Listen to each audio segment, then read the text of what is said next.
So what's up guys, welcome back sa aming YouTube channel guys. So guys, itong videos ko ngayon is about jelly case, kung paano siya maging makintab o paano siya bumalik sa dating itsura niya. Hindi naman usually yung babalik, pero guys, nag-iba yung ano niya. At least kahit paano nabawasan yung pagiging yellowish. So guys, first is kung ginamit ko yung surf powder. Any colors guys, pwede siya. Then Joy dishwashing. Kahit anong dishwashing guys, pwede. Then suka.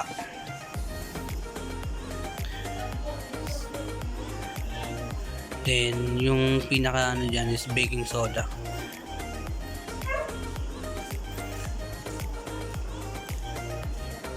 Then toothpaste. Kahit anong brand ng toothpaste, pwede. So ayun yung itsura niya dati. Last year pa na casing yan, jelly case ng Huawei. So nugasan ko muna siya, yung lawan. Then lagyan natin ng konting tubig. Sige, kukuskusin natin siya ng toothbrush. Yan, kuskus lang ng kuskus. So guys, pala kung bago ka pa lang sa aming YouTube channel, huwag mong kalimutan mag-subscribe, like, comment, and share.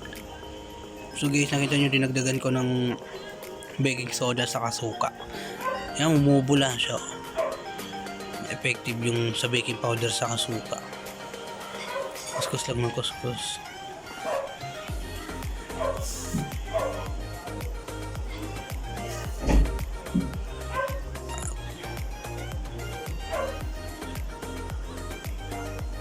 So guys, baka sakaling pwede nyo bisitahin yung iba kong YouTube channel, iba kong YouTube videos. Marami akong mga videos na good vibes. Saka may makukuha ko yung mga tips and trick. Ayan, medyo nag-iba na ang kulay.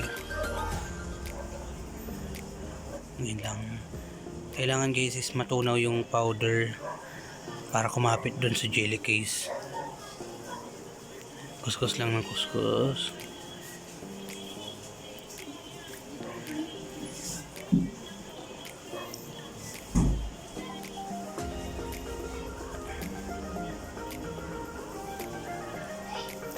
Lagyan pa natin ng powder dahil para mas mabula. Suka. Ayan, mumubula siya pag nilalagyan ng suka.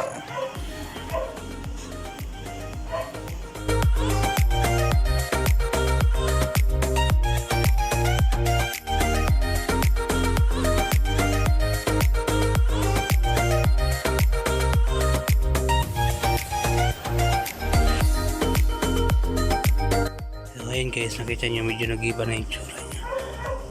Medyo kuskusin pa natin para mas effective.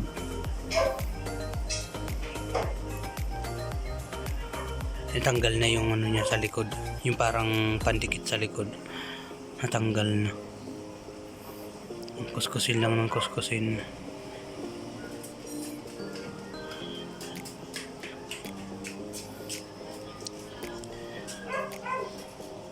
So ayun guys, banlawan natin.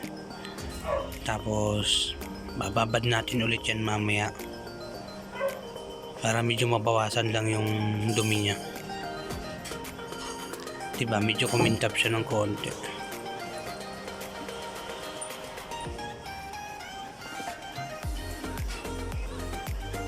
Ayan o, diba, lumiwanag ng konti. Kahit papaano ay nabawasan siya.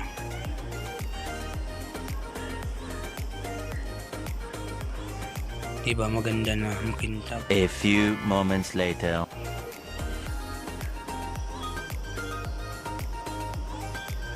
Oh, diba? Yan na, resulta niya. Ang ganda, diba? Parang bago lang. So ngayon gagamitin natin siya ngayon. So was guys, kung nagustuhan niyo yung video ko ngayon, huwag niyong kalimutan mag-subscribe, like, comment, and share.